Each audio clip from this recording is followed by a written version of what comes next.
If you are wondering if POCO F8 Ultra has reverse charging, then the answer is yes. POCO F8 Ultra supports both wireless and wired power sharing. For the wireless power sharing, we need to go to settings. Over here, scroll down a little bit and open battery. And then here in battery, go to charging options. And you should be able to find reverse wireless charging, which we need to, of course, enable over here. And once it is enabled, you can place another device on the back of your phone in order to charge it wirelessly.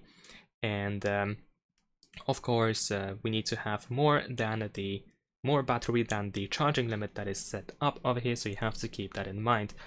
And we also have the wired method, of course, as I mentioned, so we can use USB-C cable. We can connect our POCO F8 Ultra to another phone in order to start charging the other phone.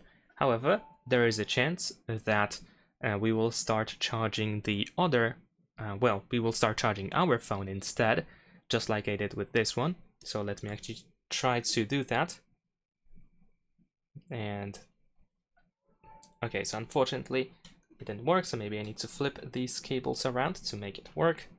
Sometimes you have to do these shenanigans. There we go. So if this happens to you, if you connect your POCO F8 Ultra to another, for example, smartphone, and you start charging your F8 Ultra, in order to solve that, we can go to notifications, and usually you can find this notification charging this device via USB. You want to tap over here, and then we can enable reverse charging to change that. There we go. And now we are actually charging the other device. So that's pretty much it. Thanks for watching. Leave a like and subscribe.